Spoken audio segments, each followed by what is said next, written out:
यह कहानी ऐसी मशीन के बारे में है जिसके ज़रिए पुरानी यादों को देख सकते हैं। कहानी के मेन कैरेक्टर सैम, जो अपने भाई के साथ गाड़ी में अपने घर जा रहे थे। ये लोग शराब के नशे में आगे बढ़ रहे थे। तभी अचानक एक गाड़ी ज़ोर से इनकी गाड़ी से टकरा जाती है। दोनों गाड़ी का बुरी तरह से एक्सीडेंट हो जाता है, जिससे दोनों काफ़ी घायल हो जाते हैं। सैम का भाई कुछ कहना चाह रहा था। सैम अपने भाई के पास आकर उसकी बात सुनना चाहता था, पर वो समझ ही नहीं पाता कि वो क्या कह रहा है। उसके बाद उसका भाई चुप हो जाता है। अब हमें अगला सीन दिखाया जाता है एक हॉस्पिटल, जहां सैम की आंख खुलती है। एक्सीडेंट के बाद उसे यहाँ लाया गया था। उसे बताया जाता है कि उसकी भाई की मौत हो गई है। यह सुनकर वह बहुत दुखी होता है। वह बार बार उस वक्त को याद कर रहा था जब उसका भाई कुछ कह रहा था और सैम समझ नहीं पा रहा था। अब 1 साल बीत जाता है। सैम एक साइंटिस्ट व बाकी को बताता है कि मैंने एक अनोखी मशीन बनाई है जिसका नाम रीमेमोरी है। इसकी मदद से हम किसी की भी यादों को रिकॉर्ड कर सकते हैं और बाद में देख भी सकते हैं। सबके सामने दिखाई जा सकती है। अब साइंटिस्ट ने कुछ लोगों की यादों को रिकॉर्ड किया था जो सबके सामने दिखाता है। सभी हैरान थे और सब तालियां बजाने लगे। प्रोग्राम ख़त्म होने के बाद जिसने इन सब में पैसा लगाया था वो साइंटिस्ट के पास आता है और कहता है कि इस प्रोजेक्ट को जल्दी से ख़त्म करो। हमें इस मशीन को जल्दी से मार्केट में लाना है। जिस पर साइंटिस्ट कहता है कि इतनी जल्दी क्या है, इसका काम अभी तक बाकी है, इसमें कुछ गलतियां हैं जिसे ठीक करना है। तो इन्वेस्टर कहता है कि इससे मुझे कोई फ़र्क नहीं पड़ता, मुझे जल्दी से मार्केट में मशीन को लॉन्च करना है। अब साइंटिस्ट पार्टी में गया, वहां उसकी दोस्त भी आती है। वह उस पर काफ़ी गुस्सा करती है क्योंकि उसकी यादें भी साइंटिस्ट ने टीवी पर दिखा दी थी। वह कहती है कि मेरी यादों की स्लाइड जो तुमने रिकॉर्ड की थी वो मुझे दे दो। अब यह स्लाइड किसी रील जैसी होती है। जिस पर साइंटिस्ट कहता है कि दे दूंगा, अभी वो मेरे पास नहीं है, घर पर है। दोनों में काफ़ी बहस होती है। साइंटिस्ट तंग आकर वहां से चला जाता है। इस पार्टी में सैम भी आया हुआ था। वह साइंटिस्ट से मिलने आया था पर मिल नहीं पाता। अब साइंटिस्ट सीधे अपने ऑफिस जाता है और अपनी वाइफ व बेटी की यादों को लैपटॉप में देखने लगता है। तभी वहां टॉम नाम का एक लड़का आता है। वह साइंटिस्ट पर गुस्सा करता है और बंदूक तान देता है। वहां ऑफिस के बाहर सैम भी आ जाता है। वह साइंटिस्ट से मिलना चाहता था। वह एक्सीडेंट के वक्त उसके भाई ने जो कहा उसे सुनना चाहता था, जिस वजह से वह काफ़ी परेशान था। वह सुनना चाहता था कि उसका भाई क्या कह रहा था और वह गाड़ी में बैठ जाता है। जब वो गाड़ी में बैठा था तो टॉम ऑफिस से बाहर निकल जाता है। वह देखता है कि थोड़ी देर बाद साइंटिस्ट की दोस्त भी अंदर गई। वह मेमोरी उठाकर बाहर आ रही थी। वो काफ़ी घबराई हुई थी। वह गाड़ी में आकर साइंटिस्ट की वाइफ व बेटी की यादों को देखती है तो साइंटिस्ट की दोस्त काफ़ी दुखी हुई और रोने लगती है। सैम गाड़ी में बैठा ये सब देख रहा था। उसे कुछ ठीक नहीं लग रहा था। जब साइंटिस्ट की दोस्त वहाँ से गई तो सैम भी उसका पीछा करने लगा। तब वह देखता है कि वो साइंटिस्ट के गैराज में गई और उस मेमोरी को रखकर वहाँ से निकल गई। फिर अगले दिन साइंटिस्ट की लाश उसके ऑफिस से मिलती है। उसे किसने मारा कोई नहीं जानता था। पुलिस छानबीन कर रही थी। वहाँ एक तस्वीर पर गोली का निशान था, मगर साइंटिस्ट की मौत नेचुरल तरीके से हुई थी। उसके शरीर पर कोई गोली के निशान नहीं थे। अब इन्वेस्टर को उसके मरने का दुख नहीं था, उसे वो उस मशीन का दुख था जो साइंटिस्ट ने बनाई थी। उसके ऑफिस से गायब थी। वह सबसे कहता है कि मुझे वह मशीन चाहिए, उसकी खोज शुरू कर दो। वह मीडिया में भी बता देता है कि साइंटिस्ट अब इस दुनिया में नहीं है, उनकी मौत हो गई है। यह खबर टीवी पर सैम ने भी सुन ली थी। वो साइंटिस्ट के घर गया। वहाँ साइंटिस्ट की वाइफ थी। सैम उससे कहता है कि मैं साइंटिस्ट का दोस्त हूँ, उसकी मौत का मुझे काफ़ी दुख हुआ। ये सुन साइंटिस्ट की वाइफ उसे अंदर ले आती है और कहती है कि मेरे पति की मौत नेचुरल तरीके से हुई है। पर समझ नहीं आ रहा कि ऑफिस का सामान भी बिखरा पड़ा था। दीवार पर भी 3 गोलियों के निशान थे। बातें करने के बाद सैम वहाँ से जाने लगा, मगर उसने चालाकी से गैराज की चाबी चुरा ली थी। अब सैम गैराज में गया। वहाँ उसे मेमोरी मशीन के साथ बहुत सी स्लाइड भी दिखती हैं जिसमें बहुत से लोगों की यादें थी। अब सैम मशीन व स्लाइड को लेकर अपने घर आ जाता है। सैम को यकीन था कि साइंटिस्ट को किसी ने मारा है, इसलिए वो सभी स्लाइड को मशीन में लगाकर उनकी यादें देखने लगता है और बारी बारी उन सब लोगों से मिलता है। वह उस कंपनी में भी जांच शुरू कर देता है जहां पर साइंटिस्ट काम करता था। अब सैम अपनी स्लाइड उस मशीन में डालकर अपनी यादों को रिकॉर्ड करने लगता है, जिससे उसने अपने सर पर वो डिवाइस भी लगा लिया था जिससे यह सारा प्रोसेस होना था। अब वह अपनी यादों में चला गया। वो उस पल में जाने की कोशिश करता है जब एक्सीडेंट हुआ था और उसका भाई कुछ कह रहा था। सैम वहां तक देखता पर उसका तेज बर्दाश्त नहीं कर पाता और डिवाइस को हटा देता है और बीच में ही रोक देता है। तब वो देखता है कि उसके सामने उसका भाई गिटार बजा रहा है और अगले ही पल वह गायब हो जाता है। सैम ने उस हादसे को उसने इतना गहरा कर लिया था कि उसे अजीबोगरीब ख्याल आने लगे। अब अगले दिन वर्कर सैम के पास आता है जो साइंटिस्ट उस कंपनी में काम करता था। वह सैम से पूछता है कि तुमने वह मशीन देखी है कि तुम हमारी कंपनी के बारे में छानबीन क्यों कर रहे हो। सैम कहता है कि मैं उस मशीन के बारे में कुछ नहीं जानता और मैं छानबीन इसलिए कर रहा हूँ क्योंकि मैं एक इन्वेस्टिगेशन ऑफिसर हूँ। अब बात के दौरान वह वर्कर सैम को उस मशीन के बारे में बताता है कि उसका इस्तेमाल मुझ पर भी किया गया है। उस मशीन में बहुत सारे एरर थे। अब उस मशीन के जरिए इंसान की उन यादों को रिकॉर्ड किया जाए जब वो बहुत दुखी था तो उससे उस इंसान के दिमाग पर बहुत बुरा असर पड़ेगा, उसकी जान पर आ जाती है। अब ये बात साइंटिस्ट को पता थी, कंपनी को पता नहीं थी, लेकिन कॉन्फ्रेंस के दौरान साइंटिस्ट को पता चल गई थी। इस वजह से वो मशीन को लॉन्च नहीं करवाना चाहता था।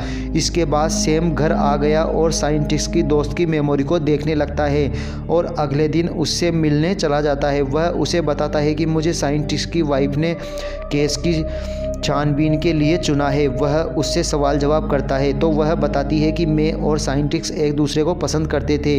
एक दिन उसने वो पल भी शामिल कर लिए जब मैं दोस्त के साथ थी, साथ में टाइम बिता रहे थे।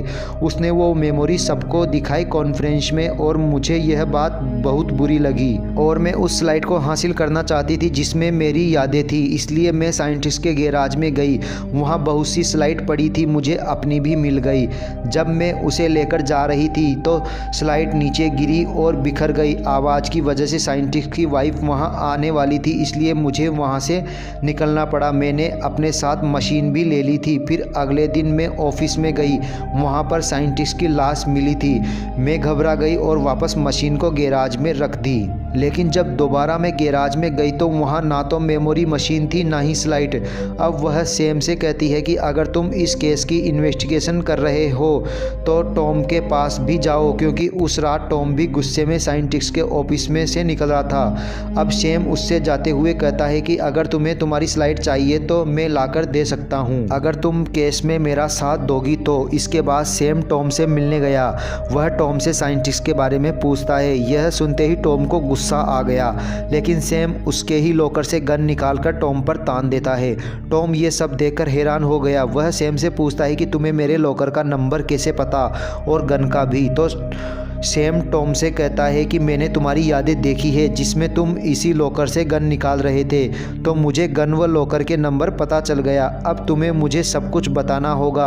तो टॉम बताता है कि मैं और मेरी दोस्त जिससे मैं प्यार करता था, हम दोनों एक फैक्ट्री में काम करते थे। जहाँ कुछ लुटेरे घुस आए, उन्होंने उसे शूट कर दिया जिससे उसकी वहीं पर मौत हो गई। फिर उन्होंने मुझ पर गन चलाई, मैं बच गया, लेकिन दिमाग में गोली लगने से मेरी याददाश्त चली गई। इसके बाद साइंटिस्ट ने मुझसे मुलाकात की कि तुम भी इस प्रोजेक्ट का हिस्सा बन जाओ। फिर उसने मेरे दिमाग पर उस मेमोरी मशीन का इस्तेमाल किया जिससे मेरी याददाश्त वापस आ गई, लेकिन मेरे साथ वो यादें थी जब मेरी दोस्त की मौत हुई थी। वह यादें मुझसे बर्दाश्त नहीं हो रही थी, मेरे ऊपर उनका असर पड़ रहा था। मैंने साइंटिस्ट से कहा कि तुम मेरी उन तकलीफ भरी यादों को मिटा दो। उसने मेरी बात नहीं मानी तो उस रात मैंने गन लेकर उसके घर चला गया।